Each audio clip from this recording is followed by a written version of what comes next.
우리 함께 인사하겠습니다. 앞뒤 좌우로 사랑합니다, 축복합니다. 우리 함께 인사하겠습니다. 사랑합니다, 축복합니다. 사랑합니다, 축복합니다. 오늘 또 기쁜 마음으로 하나님 앞에 예배하며 나가겠습니다. 먼저 제가 기도하고 찬양하도록 하겠습니다. 은혜로우신 하나님 아버지 감사합니다. 이 시간 오후 찬양 예배로 하나님 앞에 또 예배함으로 나갑니다. 그 크신 하나님의 그 사랑을 생각하며 은혜를 생각하며 이 시간 또 주님 앞에 마음과 뜻과 정성 다하여 예배 드리기를 원합니다. 성령 하나님 예배 가운데 함께하여 주시고 예배 드릴 때에 우리의 중심이 온전히 하나님만을 향할 수 있는 예배가 될 수 있도록 하나님 예배 가운데 함께하여 주시옵소서. 우리의 찬양을 받아 주시옵소서. 감사드리며 예수 그리스도의 이름으로 기도드립니다. 아멘. 우리 박수 치시면서 힘차게 주의 친절한 팔에 안기세 우리 함께 찬양하겠습니다.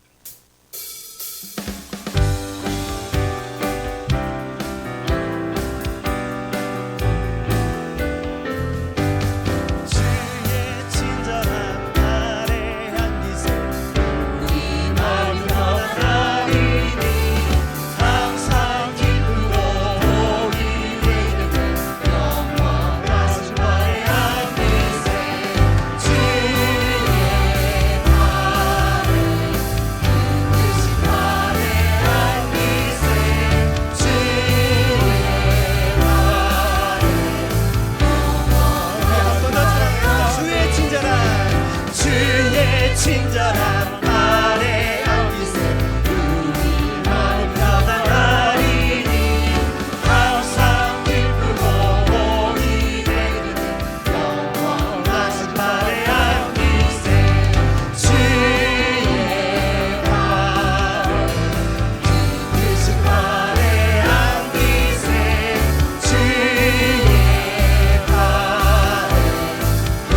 박수를 하나님 앞에 올려드리겠습니다. 할렐루야. 아멘. 우리 가사를 생각하시면서 더 힘차게 박수 치시면서 구원으로 인도하는 우리 함께 찬양하겠습니다.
세상을 살아가는 동안에 나의 힘을 의지할 수 없으니 기도하고 낙심하지 말 것을 주께서 참 소망이 되시리라. 하나님의 꿈이 나의 비전이 되고 예수님의 성품이 나의 인격이 되고 성령님의 권능이 나의 능력이 되길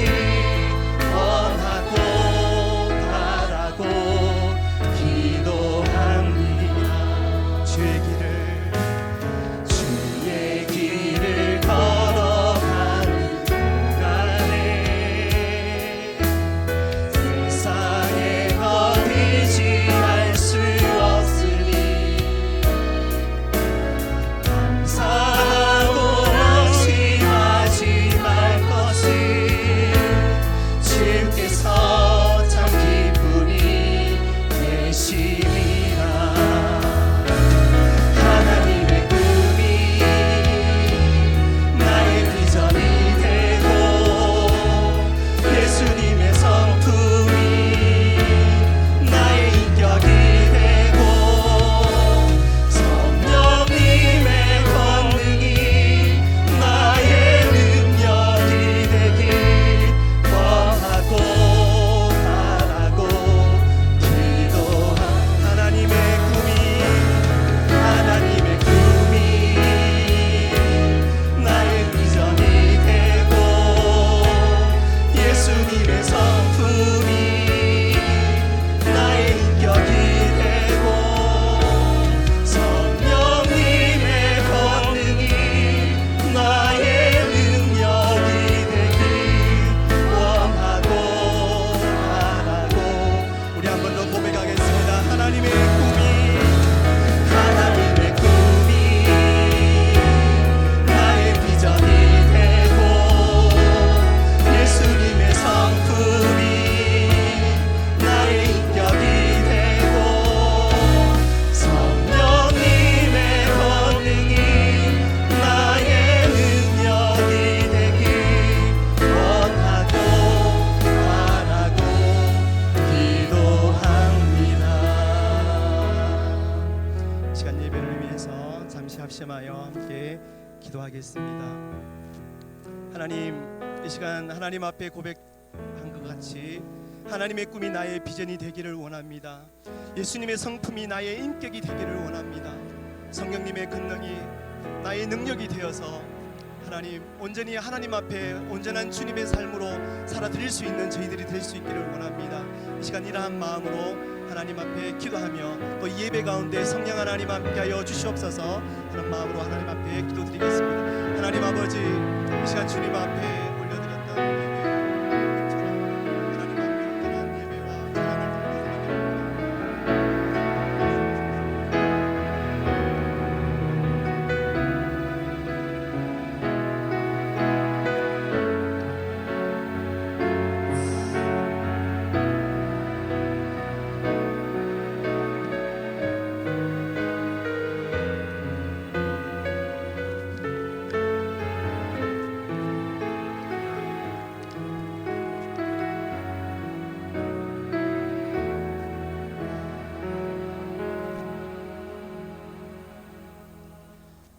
김화수 권사님께서 기도 인도해 주시겠습니다.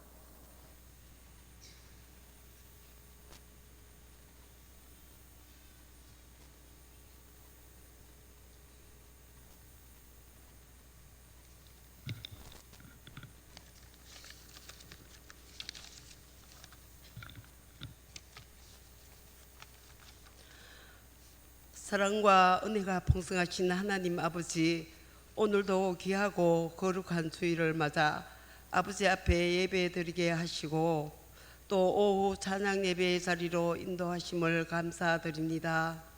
살아계셔서 역사하시는 우리 주님, 주님의 귀한 말씀 안에서 살아가게 하시고 우리 믿음의 건석들 사나 죽으나 주님 영광 속에 살아가게 하옵소서.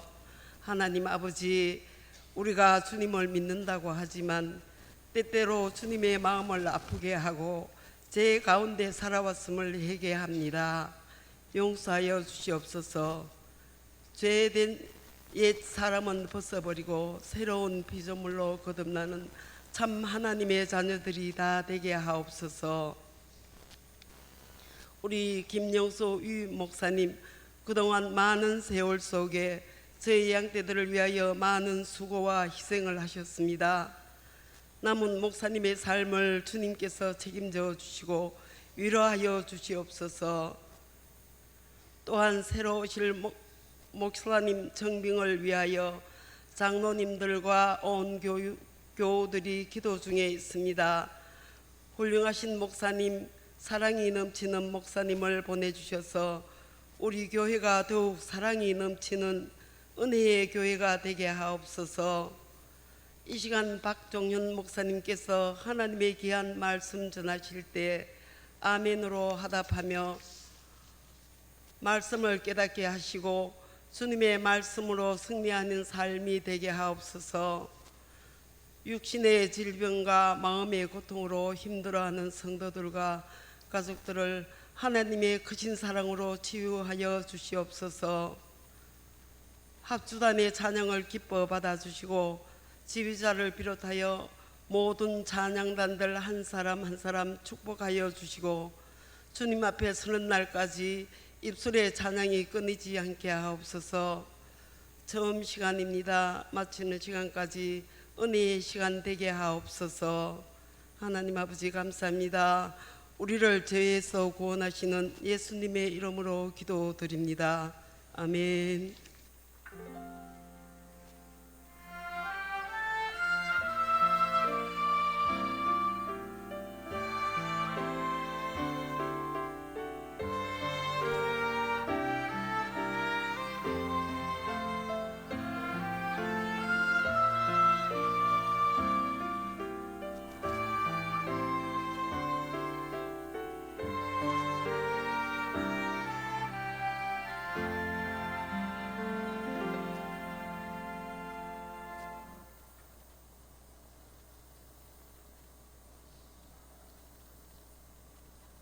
하나님의 말씀은 마태복음 16장 13절부터 20절까지의 말씀입니다.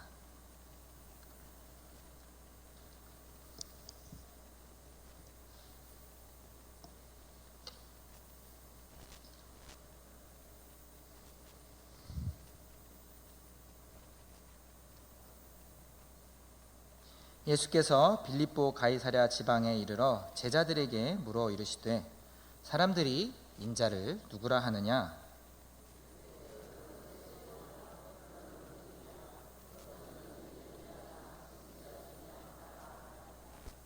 이르시되 너희는 나를 누구라 하느냐?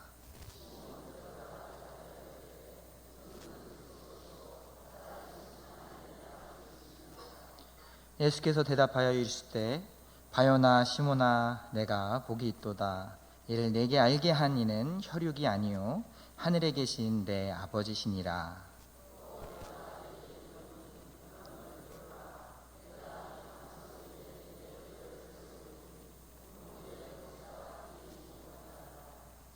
내가 천국 열쇠를 내게 주리니 내가 땅에서 무엇이든지 매면 하늘에서도 매일 것이요 내가 땅에서 무엇이든지 풀면 하늘에서도 풀리리라 하시고 이에 제자들에게 경고하사 자기가 그리스도인 것을 아무에게도 이르지 말라 하시니라.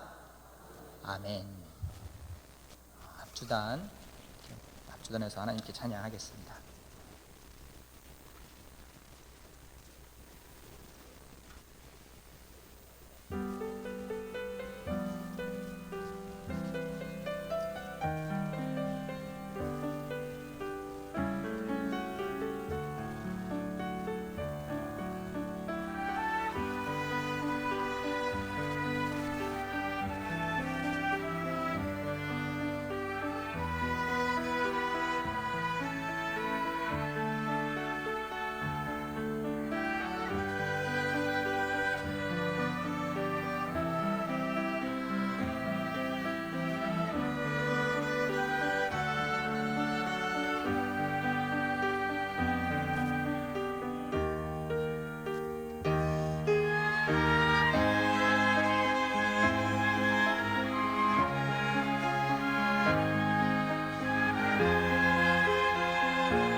오늘 설교는, 오늘 말씀은 지난 2월 23일 새벽 예배 때 나누었던 말씀을 인용하고 있음을 먼저 말씀을 드립니다. 설교 제목에 2라고 이렇게 괄호하고 적어 넣은 것은 보통 이제 시리즈 설교를 할 때나 아니면 하나의 설교를 1, 2로 나누어서 전할 때 이렇게 사용하는 것 같습니다. 잘 보셔서, 많이 보셔서 아시겠지만 우리 수요 성경 공부 말씀 설교에도 요한계시록하고 6하고 이렇게 시리즈 설교여서 숫자가 써 있습니다. 제가 이제 말씀을 준비하면서 이렇게 시리즈로 말씀을 준비하거나 아니면 뭔가 이렇게 막 웅장하고 좀 무게가 있는 그런 중대한 말씀을 전하기 위해서 막 선포하기 위해서 2번, 3번 이렇게 나누어서 준비해서 하는 그런 걸 좀 해보고 싶은데, 그런 좀 거창한 설교를 아직은 부족하다 보니 해보지를 못했습니다. 그런데 이번에 말씀을 준비하면서 제가 전에 말씀드린 대로 성서 전과 성서 일과에 따라서 이제 본문 말씀을 정하는데, 이 본문 말씀이 예전에 제가 새벽에 나누었던 2월 23일 날 나누었던 본문과 똑같은 본문 말씀을 전하고 있는 것입니다. 그래서 그 새벽에도 이제 이 제목으로 나눴었는데, 사실 새벽 예배 때는 이제 제목을 나누지는 않긴 하지만 똑같은 본문으로 말씀을 전했어서 이렇게 저도 한번 그냥 2라고 한번 같이 제목을 달아봤습니다. 같은 본문으로 같은 제목을 말씀을 나눴었습니다. 그래서 또 새벽에 나누었던 말씀을 조금 인용하려고 합니다. 너무 감사하게도 이전에 이제 나눴던 말씀들이 아마 우리 성도분들에게도 보라 이제 새 것이 다 된 것으로 알고 있습니다. 모두 양식이 이미 다 되어서 소화가 다 되었기에 새벽에 나눈 말씀이지만 아마 또 새롭게 주시는 말씀과 같이 되기를 바랍니다. 아멘이다. 예수님께서는 이 가이사랴라는 지방에 이르셔서 제자들에게 물으십니다. 사람들이 나를 누구라고 하느냐? 성경 본문에서는 사람들이 인자를 누구라 하느냐라고 이렇게 기록되어 있는데, 이 말씀이 사실은 인자가 누구냐라고 했던 말씀이 그냥 내가 누구냐라고 물어보는 말과 크게 다르지 않습니다. 왜냐하면 예수님께서 인자라고 표현을 하셨던 말씀은 사실 예수님 자신을 조금 낮추어서 부리는 겸손한 인자라는 말 자체가, 그런 사람의 아들이라는 말 자체가 자신을 조금 낮추어서 부르는 말과 크게 다르지 않고, 또한 무엇보다 이 똑같은 말씀을 누가복음과 마가복음에서 전하고 있을 때, 이 마가복음과 누가복음에서는 그냥 인자라는 표현이 아닌 나를 누구라고 하느냐, 이렇게 내가 나를 누구라고 하느냐라고 묻고 있기 때문입니다.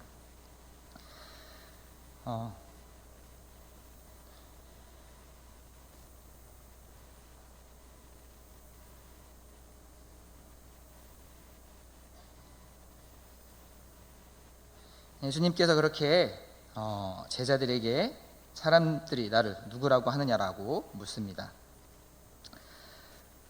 그리고 제자들은 이렇게 대답합니다. 세례자 요한이라고 하기도 하고, 엘리야 선지자라고 이야기하기도 하고, 예레미야나 다른 선지자들 중에 한 사람이라고도 이야기합니다. 저는 사실 이게 조금 제자들이 예수님께 대해서 조금 공손하게 대답했다고 생각합니다. 사실 예수님께서도 이미 알고 계신 대로 예수님에 대해서 이렇게 좋은 이름으로만 불린 것은 아니었습니다. 사람들이 예수님을 나사렛 예수라고 불렀습니다. 예수님도 그걸 알고 계셨습니다. 근데 이 나사렛 예수라는 말이 잘 알고 계시는 대로 예수님의 그렇게 대단치 않은 배경을 은근히 무시하는 그런 표현인 것입니다. 또한 예수님을 그냥 목수의 아들이라고 이야기했고, 또 죄인의 친구라고 부르기도 했습니다. 부정한 자와 어울리는 자라고 예수님을 이야기하기도 하고, 또 무엇보다 가장 공격적으로, 또한 직접적으로 바알세불이 집혔다고 그렇게 예수님에 대해서 이야기했습니다. 그리고 이렇게 바알세불, 귀신의 왕을 힘입었다는 말을 아마도 예수님 앞에서 예수님께서 들으실 수 있도록 아마 이들이 이야기한 것 같습니다. 마가복음 3장 22절 23절 말씀입니다. 예루살렘에서 내려온 서기관들은 그가 바알세불이 집혔다 하며 또 귀신의 왕을 힘입어 귀신을 쫓아낸다 하니 예수께서 그들을 불러다가 비유로 말씀하시되 사탄이 어찌 사탄을 쫓아낼 수 있느냐. 서기관 몇이 예수님께 대해서 귀신의 왕을 힘입었다고 이렇게 귀신의 왕을 힘입어서 쫓아냈다고 그런 이야기를 하니까 예수님께서 그 말을 한 서기관들을 따로 부르셔서 비유로 말씀하셨다는 것입니다. 예수님께서 그런 이야기를 하니까 예수님께서 직접 들으신 것 같습니다. 그래서 그들을 따로 부르셨던 것 같습니다. 이렇게 대놓고 예수님 앞에서 예수님의 안 좋은 이야기들을, 예수님께 악의적인 이야기들을 악한 언어로 예수님을 불렀습니다. 그런데 오늘 본문에서는 사실 제자들이 대답할 때는 제자들은 그냥 선지자에 대해서만 이렇게만 부른다고 답변을 하는 것입니다. 분명 예수님께서도 예수님에 대한 상반된 이러한 평가들을 잘 알고 계셨을 것입니다. 사람들이 이야기하는 그 모든 것을 예수님께서 전부 다 알고 있는 것은 아니다 할지라도 직접 예수님께 대하여서 폄하하는 그런 표현들을 듣기도 하셨고 또한 그와 함께 또 예수님을 칭송하는 표현들을 직접 듣기도 하셨습니다. 물론 예수님께서 이걸 다 우리처럼 똑같이, 우리 사람과 같이 똑같이 다 들어야지만 아실 수 있는 건 아닙니다. 잘 알고 있는 대로 전능하신 하나님과 동등하신 예수님께서는 분명 듣지 않아도 다 아실 수 있습니다. 다만 예수님께서는 이 땅 가운데서 전능하신 하나님이시면서 동시에 또한 우리와 똑같은 한 인간으로 이 땅 가운데 한 삶을 사셨습니다. 제자들이 뭐 그런 것에 대해서는 잘 예수님이 다 알고 계시구나 이런 거에 대해서도 혹시 잘 모르더라도 아무튼 제자들은 어쩌면 의도적으로 예수님의 좋은 이야기들, 선지자들이라는 그런 좋은 이야기들만 아마 의도적으로 답변했던 것 같습니다. 의도적으로 악의적이고 폄하하는 그런 예수님에 대한 이야기는 드리지 않은 것 같습니다. 만약에 정말 지금 이 자리에서 예수님께서 마치 빌립보 가이사랴 지방에 오셔서 제자들에게 물으셨던 것처럼 정말 이곳 경북 예천 땅에 오셔서 예천 교회에서 지금 여기 우리들에게 그러면 너희는 나를 누구라 하느냐라고 물으신다면 어떻게 대답하시겠습니까? 이거는 말씀을 전하시면서부터 처음부터 여쭤볼까 했었는데 물론 이건 수사 의문문이긴 하지만 동시에 답변을 편하게 하셔도 괜찮습니다. 물론 이 질문에 대한 정답은 누구나 다 정확하게 알고 계실 것입니다. 바로 베드로가 대답한 것처럼 주는 그리스도시요 살아계신 하나님의 아들이시니다 라는 답변이 바로 그 고백이, 바로 그 깨달음이 정답 중에 정답입니다. 예수님께서는 그 정답을 듣고는 정말로 기쁘셨던 것 같습니다. 하늘을 메고 풀 수 있는 하늘나라의 열쇠를 주시겠다고, 그 고백을 한 베드로 위에 교회를 세우시겠다고 놀라운 언약의 말씀을 바로 그 자리에서 베드로에게 하십니다. 우리 가운데 혹시 그런 베드로의 고백과 다른 고백을 하실 분이 있으신가요? 나는 자신 있게 예수님께서 너는 내가 누구라고 생각하느냐라고 물으실 때 나는 예수님을 이런 분입니다 라고 생각한다고 그렇게 자신 있게 당당하게 베드로의 고백과는 다른 고백을 하실 그런 성도님이 혹시 계실까요? 다만 우리 모두가 예수님께 대하여 이렇게 동일한 고백을 드린다고 할지라도 이 하늘나라의 열쇠를 우리 모두가 또 베드로와 같이 얻거나 또 우리 모두 위에 교회를 든든히 세워주시는 것은 또 꼭 아닐지도 모릅니다. 저도 그냥 똑같이 베드로와 대답해서 예수님께서 너에게 하늘나라의 열쇠를 줄게, 그리고 또 제 위에 아주 아주 큰 교회를 제 위로 세워주시면 정말로 좋을 텐데. 그래서 뭐 교회에서 더 이상 이제 교회가 뭐 이쪽 교회에서 저쪽 교회에서 성도로 옮기는 그런 교회 말고 정말로 큰 교회를 제 이름 위에 세워주셔서, 그래서 정말 믿지 않는 사람들이 오는 그런 교회를 제 이름 위에 세워주시면 좋겠는데, 그렇다 모두에게 그렇지는 않은 것 같습니다. 그 고백에 대해서 똑같은 상급이 주어지는 건 아닌 것 같습니다.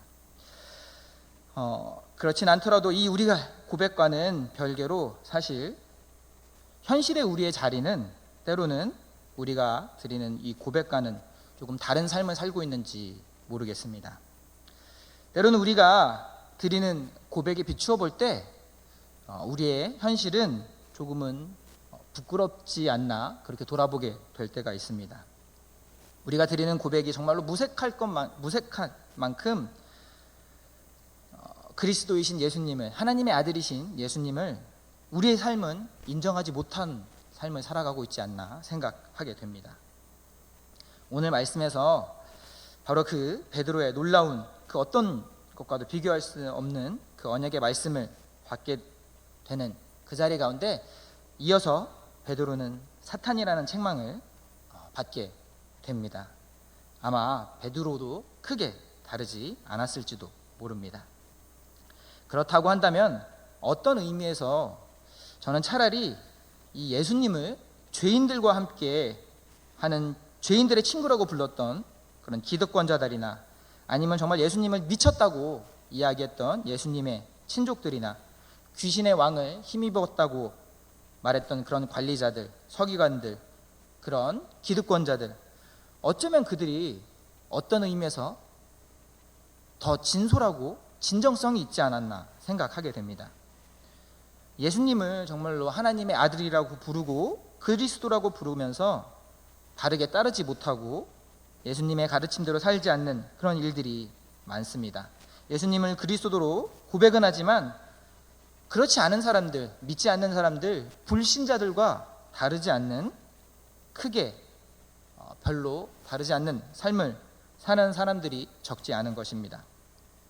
어떤 의미에서 그렇게 삶은 믿지 않는 사람들, 불신자들과 똑같은 삶을 살면서 예수님을 십자가의 주님, 부활의 주님, 전능하신 아버지 하나님의 아들로 고백한다는 것이 그냥 입술로만 반복하는 것은 아닌지 생각하게 되는 것입니다. 차라리 정말로 예수님을 모른다면, 예수님을 부인한다면, 예수님을 믿지 않는다면 차라리 정말 예수님을 몰라서 예수님을 나쁘게 말하고 폄하하는 것보다 어쩌면 예수님을 안다고 하고 고백한다고 하면서 부끄러운 삶을 사는 것이 더 어리석은 일일지도 모릅니다.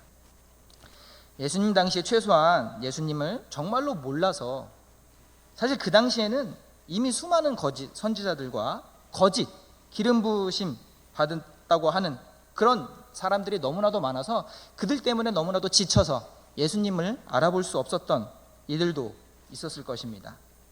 예수님을 알아보지 못하니 당연히 하나님의 아들이라고 이야기하는 그러한 불경스러운 모습을 보면서 아직은 젊어 보이는 30세 청년을 보면서 그에 대해서 폄하하고 악의적인 말을 했던 것이 정말로 하나님께 대하여 이전에 겪었던 그 수많은 거짓 선지자들로 인해서 하나님의 마음으로, 하나님을 향한 마음으로 그렇게 폄하하는 말을 했을지도 모릅니다. 바로 우리가 잘 알고 있는 바울 사도가 그랬습니다. 바울이기 이전에, 부활하신 예수님을 만나기 이전에 바울은 예수님의 제자들을 붙잡는 일에 온 열정을 쏟고 순전하게 헌신했던 그런 사람입니다. 어쩌면 그런 의미에서 그 당시의 율법학자, 서기관, 대제사장 등 기득권자들은 적어도 자신들의 믿음 가운데서 사도 바울과 같이, 이전에 사울과 같이 오히려 자신들의 믿음 가운데서 진실되고 진정성 있게 행동한 것입니다. 제가 짧게 C.S. 루이스의 순전한 기독교의 논증을 소개하게 하려고 합니다. 지금 이 부분이 제가 지난 새벽에 나눴던 말씀을 인용하고 있습니다. 루이스는 그의 저서에서 예수님을 세계의 4대 성인, 위대한 도덕가, 존경하고 본받아야 할 사람으로 여기는 지금 요즘 시대의 현대인들의 그런 논리적 오류를 지적합니다. 그래서 그는 이렇게 설명합니다. 많은 사람들에게 예수님에 대해서 누구냐고 물어보면 예수님이 4대 성인이라는 것에 반대하는 사람은 그리 많지 않을 것입니다. 예수님을 믿지 않는 사람들도 그것을 예수님이 하나님의 아들이라고 인정하지 않는 사람들도 그것을 부인하는 사람은 없을 것입니다. 별로 없을 것입니다. 또한 다른 종교의 사람이라도 예수님이 4대 성인이라는 것에 대해서 그닥 부인하지 않을 것입니다. 그런데 이 C.S. 루이스 이 분은 바로 그 점을 이야기합니다. 이 지점을 논리적으로 지적합니다. 예수님을 그리스도, 메시아, 하나님의 아들로 인정하지 않으면서 단지 그냥 위대한 성인으로 인정하고 존경하는 것은 예수님에 대해서 조금이라도 알고 있다면 가장 어리석고 불합리한 태도라고 그렇게 그 논리적인 자신의 주장을 펴니다. 왜냐하면 예수님께서는 직접 친히 자신을 하나님의 아들이라고 말씀하셨습니다. 또한 예수님께서는 자신이 이 세상을 위해서 자신이 십자가를 진다고 그렇게 말씀하셨습니다. 또한 다시 이 세상을 심판하시기 위해서 오실 것이라고 그렇게 예수님은 말씀하셨습니다. 예수님이 직접 친히 그렇게 말씀하신 것입니다. 만약에 예수님께서 하나님이 아닌 그냥 우리와 똑같은 평범한 사람, 똑같은 인간이었지만 그냥 위대한 성인, 그런 똑같은 인간이었다고 한다면 예수님의 이 말씀들은 조금도 받아들일 수 없는 그러한 이야기인 것입니다. 그렇다면 예수님을 규정할 수 있는 범주는 딱 3가지입니다. 논리적으로 3가지, 크게 3가지 중에 하나입니다. 바로 예수님 자신이 정말로 그의 친족들도 그렇게 이야기한 대로 미친 사람이라서, 정신이 온전하지 않아서 자신이 정말로 하나님의 아들이라고 믿었던 정신이 온전하지 않은 사람이라는 그런 주장입니다. 그 한 가지입니다. 그리고 혹시 그것이 아니라면 지금도 우리가 이 땅에서 많이 만나게 되는 수많은 사이비 사기꾼과 같은 거짓말장이었다고 하는 또 한 가지입니다. 그냥 자신이 미친 것이 아니고 자신이 하나님이 아니라는 것을 알면서도 사람을 꿰고 속이는 그런 파렴치한 사기꾼이라는 것입니다. 그리고 논리적으로 남은 딱 한 가지 범주는 바로 우리가 고백하는 대로 우리의 고백과는 사실 아무 별개 상관없이 바로 예수님께서 하나님의 아들이라는 그리스도, 메시아, 성자 하나님이라는 사실입니다. 이 3가지 범주가 아니고서는 사실 논리적으로는 설명이 되지 않다고 그렇게 역설하는 것입니다. 그러니 차라리 예수님을 미친 사람이나 거짓, 사기꾼이라고 할지언정 그리스도 메시아라고 고백하지 않으면서 예수님을 4대 성인으로 인정하는 것이 말이 안 된다고 주장하는 것입니다. 이러한 논리 안에서는 적어도 바리새인, 서기관, 대제사장들은 자신들의 의견에 솔직하고 진심이었습니다. 우리가 하나님의 자녀로서 주님을 구주로 고백하지만 우리의 삶이 그렇지 않은 사람들과 불신자들과 구별되지 않는다면 단순히 입술로만 앵무새처럼 반복하는 것은 아닌지 돌아봐야 할 것입니다. 그럼에도 불구하고 비록 우리의 삶이 그렇게 우리의 고백에 미치지 못할지라도 예수님을 그리스도로 고백하는 것은, 예수님을 하나님의 아들로 고백하는 것은 놀라운 은혜이고 측량할 수 없는 하나님의 섭리입니다. 예수님께서 베드로에게 말씀하셨듯이 이것을 알게 하시는 분은, 이러한 고백을 허락하시는 분은 바로 하늘에 계신 아버지 하나님이시기 때문입니다. 오늘 본문 말씀에서 13절에 예수님께서 가이사랴 지방에 이르러서 제자들에게 이 질문을 하셨다고 마태는 기록하고 있습니다. 마찬가지로 마가도 이렇게 기록합니다. 다만 누가는 예수님께서 가이사랴 지방이라는 이야기는 따로 나오지 않고 따로 기도하실 때 함께 있던 제자들에게 이렇게 물으셨다고 기록하고 있습니다. 그런데 이 질문을 하신 것이 이 빌립보 가이사랴 지방이라는 것에 대해서 대부분의 학자들은 큰 이견이 있지 않습니다. 아마 대부분 학자들은 빌립보 가이사랴 지방에서 이 말씀을 하신 것으로 동의합니다. 그리고 아마도 이 가이사랴 빌립보가 황제에게 바쳐졌다는 도시라는, 가이사랴란 이 말 자체가 황제라는 의미라는 그리고 이 가이사라라는 도시가 황제를 숭배하는 도시라는 것에 대해서는 아마 많이 들어보셨을 겁니다. 많이 알고 계실 겁니다. 예수님께서 이 질문을 하시기 위해서 너희는 나를 누구라 하느냐, 이 질문을 하시기 위해서 의도적으로 이렇게 황제에게 바쳐진 도시인 이 가이사라의 지방에 이르신 것인지, 아니면 수리아 지방을 다니시던 중에 이곳 가이사라를 지나시게 되셨고 그때 이 말씀을 하신 것인지는 이 성경 본문이 명확하게 구분해서 말씀해주고 있지는 않습니다. 다만 예수님께서 당시 가장 신도시였던 바로 이 가이사랴에서 예수님께서 이 질문을 하셨습니다. 사실 이 가이사랴는 불과 얼마 전에는 아무것도 없고 작고 쇠퇴했던 항구 마을이었습니다. 그 지역을 헤롯 대왕이 계획 도시로서 헬라 양식으로서 만들었던, 이제 겨우 도시가 완공되고 예수님께서 이 말씀을 하실 당시에만 해도 이제 이 도시를 로마 황제에게 봉헌한 지 40여 년밖에 되지 않은 아주 새로운 신도시, 계획 도시였습니다. 그리고 바로 이 빌립보의 가이사랴 지역에 왔을 때 예수님께서 제자들에게 이 질문을 하신 것입니다. 마태와 마가는 예수님께서 이 질문을 하시고 베드로가 답변했던 일이 바로 여기 가이사랴에서 있었던 일이라고 명확하게 기록하고 있습니다. 우리 성도분들이 많이 알고 계신 대로 다만 이곳이 황제에게 바쳐진 봉헌된 도시라는 것은 큰 의미가 있습니다.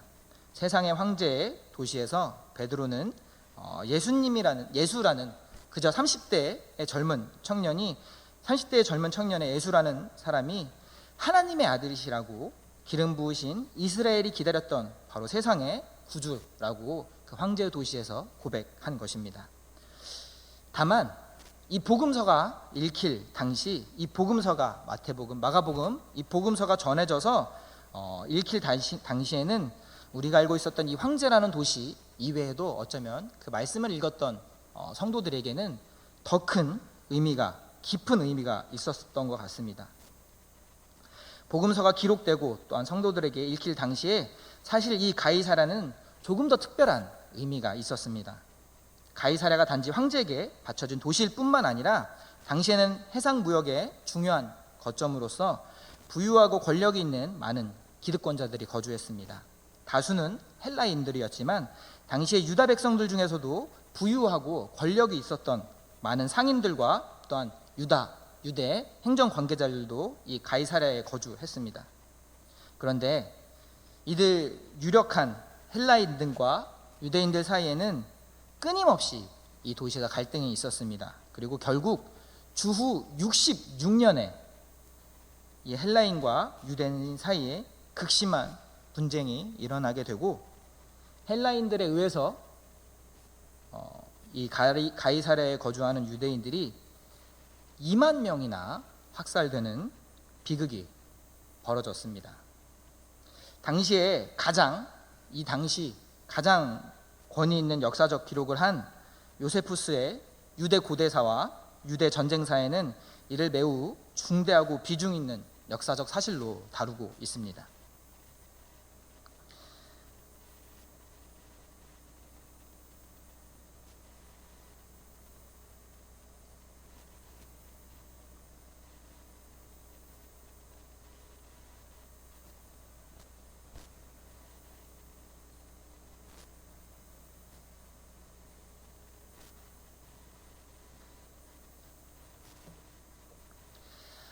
이렇듯 이 가이사랴라는 지방은 어쩌면 자신의 동족들이 처참하게 죽임을 당한 그러한 도시였습니다.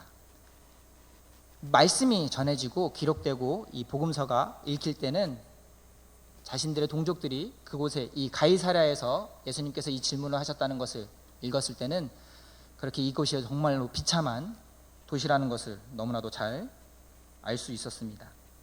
뿐만 아니라 이 가이사랴라는 도시가 너무도 화려한 세련된 도시라는 것 또한 잘 알고 있었습니다. 너무도 풍요롭고 부유한 도시라는 것을 잘 알고 있었습니다.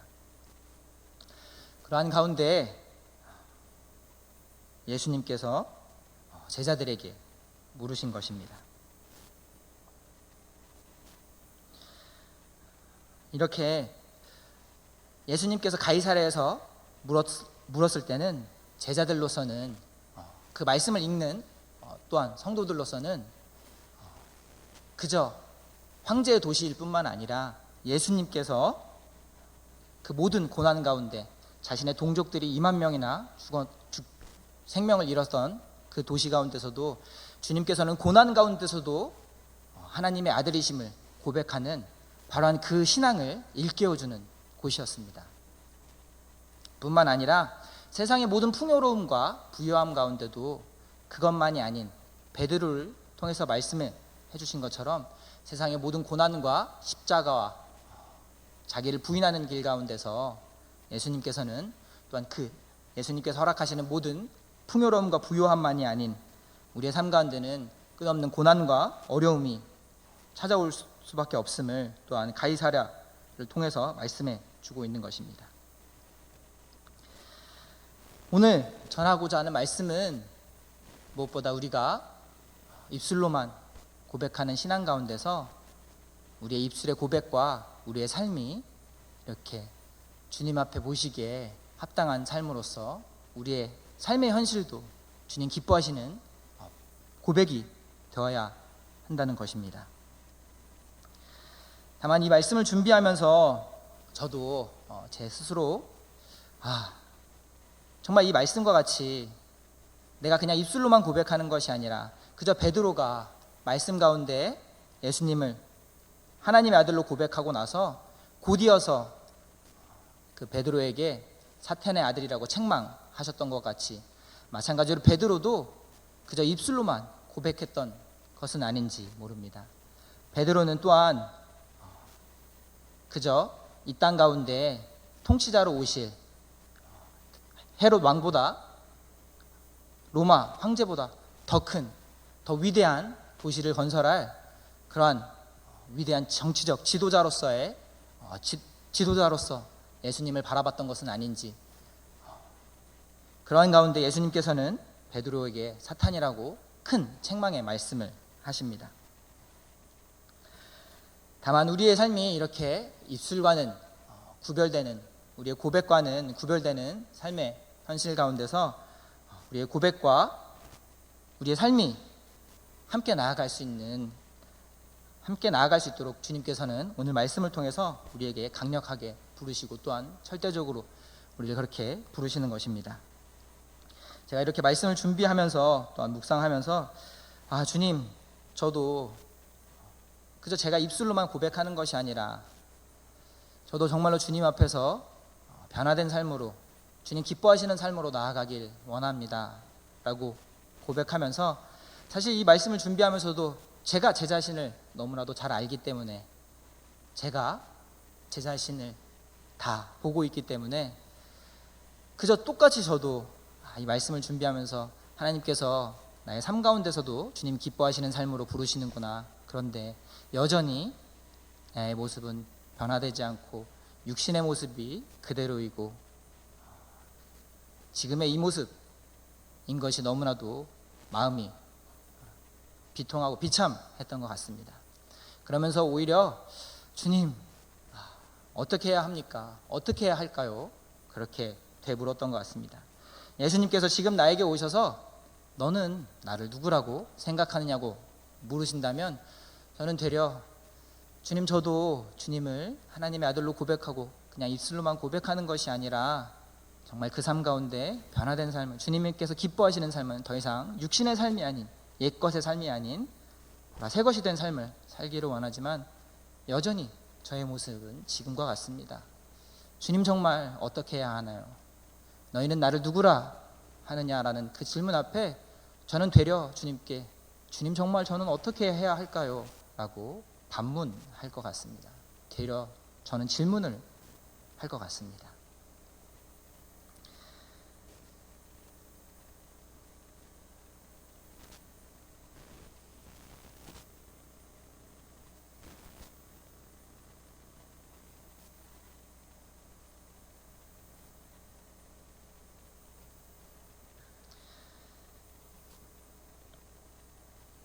여기에서 나는 법칙 하나를 발견하였습니다. 곧 나는 선을 행하려고 하는데 그러한 나에게 악이 붙어 있다는 것입니다.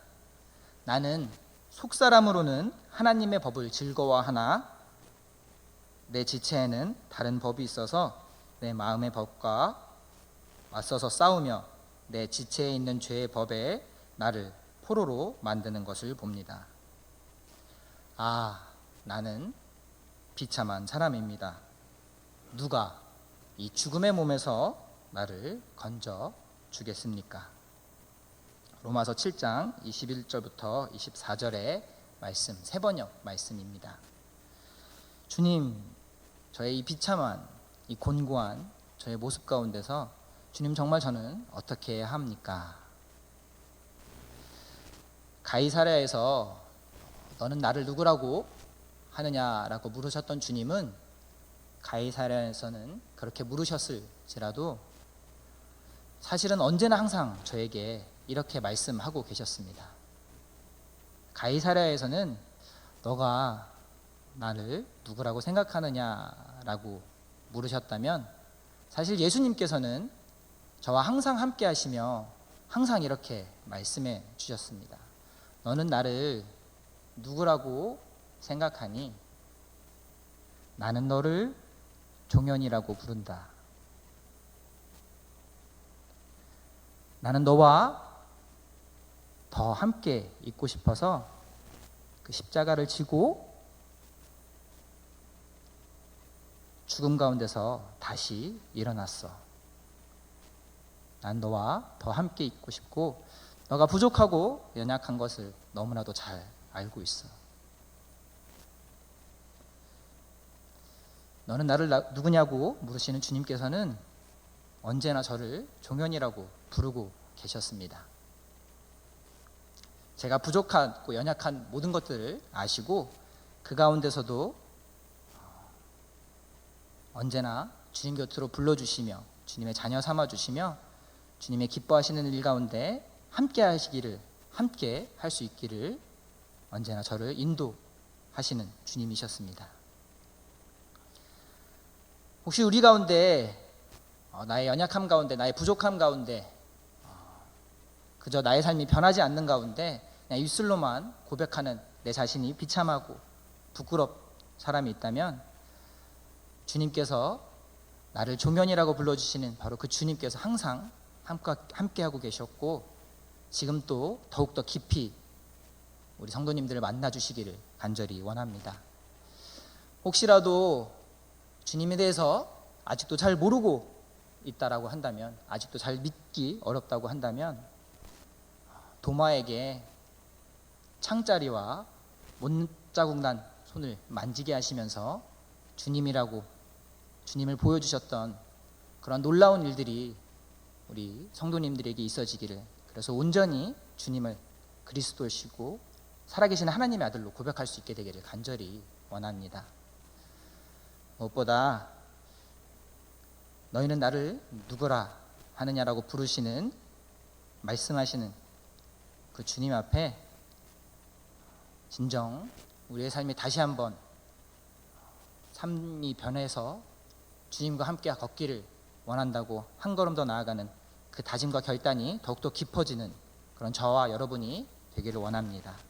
기도하겠습니다. 아버지 하나님, 감사합니다. 가이사랴 가운데서 우리에게 누구인지 물으시는 주님은 항상 나를 알고 계시고 나를 사랑하시고 나와 함께 하시며 나를 위해 십자가와 죽음 가운데서 일어나신 주님을 다시 한번 고백합니다. 나의 이름으로 불러주시며 나와 항상 함께 하신 주님을 더 깊이 만날 수 있는 은혜를 이 시간 우리 가운데 부족함 없이 풍성히 내려주시기를 원합니다. 감사드리며 예수님 이름으로 기도드립니다. 아멘. 찬송가 453장입니다. 94장이 아니고 453장입니다.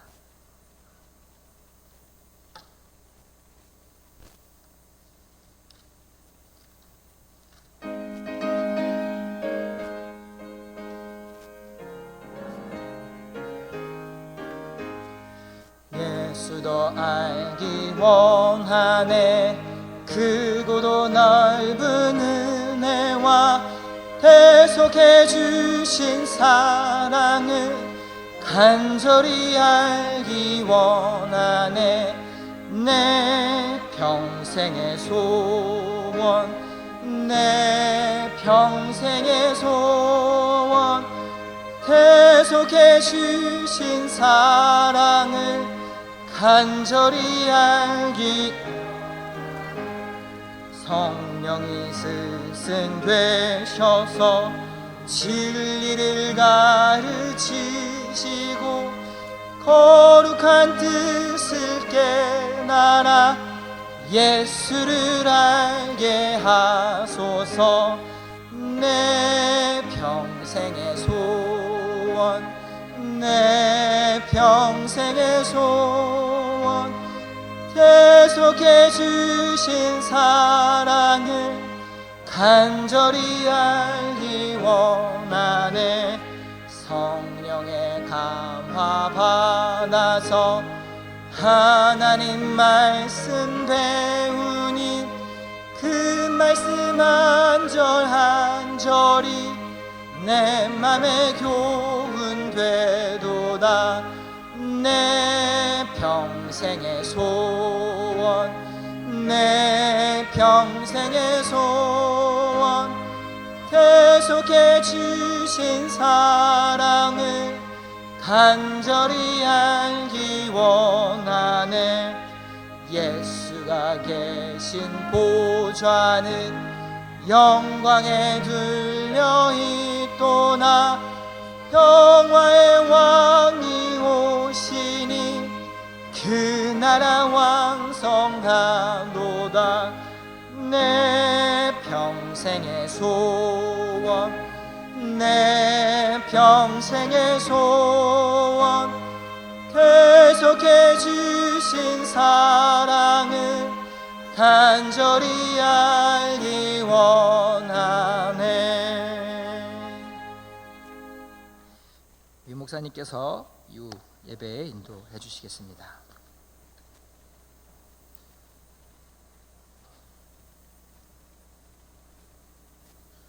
할렐루야. 주님의 날 예배당에서 예배하고 또 섬기고 찬양하고 기도하고 교제하고 행복하신 줄 믿습니다. 내 얼굴은 안 행복해요 하고 말씀하시니까 이제 더위도 좀 지나가는 것 같고 또 힘을 내시고 늘 승리하는 삶이 되시길 축복하고요. 교회 소식 중에 오늘 중식으로 해서 사야전도에 수고해 주셔서 감사합니다.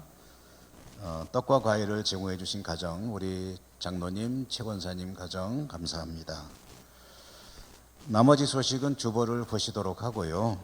성경 읽기 1547번째로 엄혜영 집사님 7독 하셨군요. 예, 수고하셨습니다. 제가 가끔 그 프랭크 햄버거를 먹으러 가거든요. 그러면 그 프랭크 햄버거 매장에 성경책을 펴놓고 계시더라고요. 그래서 아마 이렇게 조리를 하다가 틈나면 또 앉아서 성경 읽고 하는 것 같아요. 성경 읽기 위해서 늘 그러니까 읽기가 생활화되어 있는 거죠. 여러분에게도 늘 그런 성경 읽기의 삶이 있게 되길 바라고 하나님 말씀을 통해서 힘을 얻고 승리하시는 그런 일상이 되시기를 축복합니다. 오늘도 교회 곳곳에서 섬기고 수고한 모든 분들에게 주님의 이름으로 축복하고 또 은혜가 풍성하시기를 기원 드리고요. 기도하겠습니다. 하나님 감사합니다. 은혜 가운데 또 주님의 날을 예배당에서 행복하게 보내며 또 오후 예배도 드리고 다시 삶의 자리로 나갑니다. 저희들이 어디를 가든지 하나님 기뻐하시는 복된 삶으로 영광 올려드릴 수 있도록 축복하시고 말씀을 실천하는 삶이 될 수 있도록 인도하여 주옵소서. 교회 곳곳 수고하고 섬긴 모든 손길마다 하나님께서 기억하시고 은혜 풍성히 더하여 주시옵소서. 돌아가는 발걸음이 복되게 하옵소서. 예수님 이름으로 감사하고 기도드립니다. 아멘. 주 예수 그리스도의 은혜와 하나님 사랑과 성령님 교통하심이 예배하고 섬기고 교제하고 주 안에서 기쁨을 누리고 다시 힘을 얻어 삶의 자리로 나가는 주의 백성들 머리머리 위에와 저들의 모든 삶의 자리 위에 이제로부터 영원히 항상 함께 하시옵기를 축원하옵나이다. 아멘.